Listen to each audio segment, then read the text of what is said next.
4:15. I use microphone. Let's get started. My name is Wang, and I'm professor in the Department of East Asian Languages and Cultures. This event is sponsored by the Confucius Institute, our department, and East Asian Studies. On behalf of all those institutions, it's my great pleasure and my honor to present to you Professor Weiming. I guess I really don't have to give you too much introduction. Weiming is a renowned, world-renowned scholar and thinker and philosopher, and everybody knows him. You can see people coming here. It's the proof. I just want to highlight some of the international aspect of his achievement, his international global stature, if you like.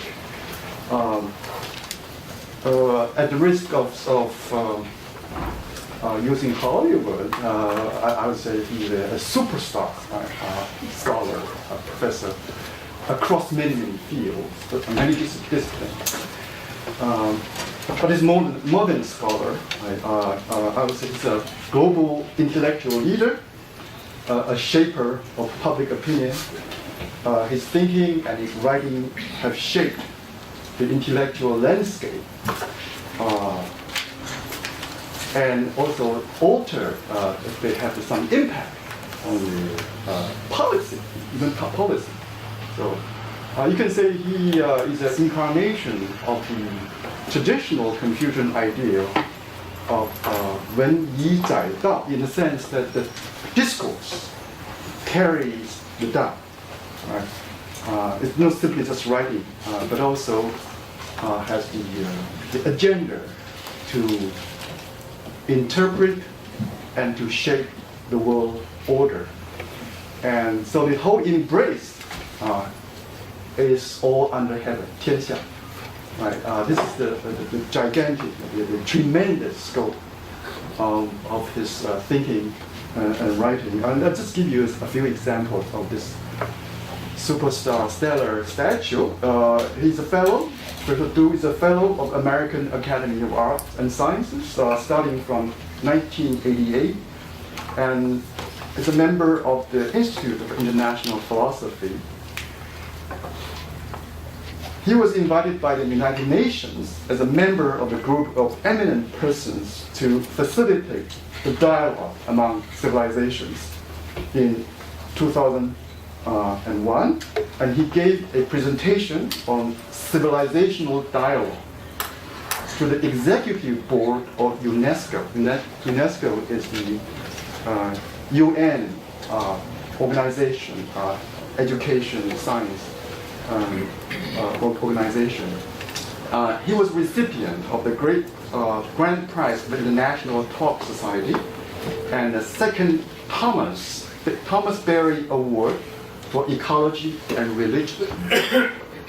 He has a lifelong achievement award by the American Humanist Society, and he got the first Confucius Cultural Award in Qufu 2000, Homeland of Confucius, 2009, first one. He has written many books. I would just like to mention a few key ones. After this, you might jump onto the Kindle or just rush to the library to check them out. It's really an inspiring read.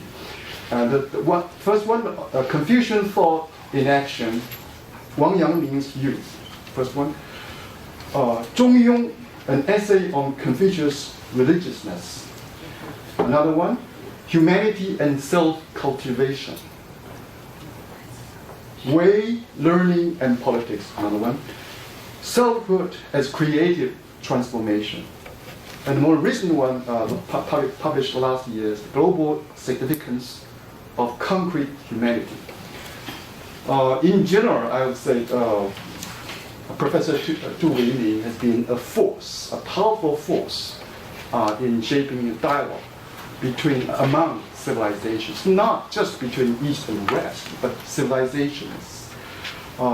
He has been a decisive force in shaping the discourse on the notion of cultural China. And he has started a whole campaign to reflect upon the Enlightenment rationality, right, from the East Asian perspective. More recently, has been working on this modern transformation of Confucius humanism, and he's trying to draw upon the spiritual resources of Confucian humanism to meet the challenges, to provide an antidote to the modern world. I'm sure this talk, the talk on the topic of Confucian humanism as a spiritual exercise would be extremely edifying and inspiring. Let's welcome Professor Chu.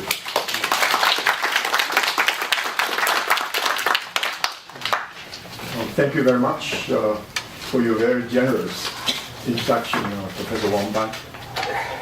I'm greatly honored and pleased to have this rare opportunity to come here to share some ideas with such a distinguished audience in such an elegant place.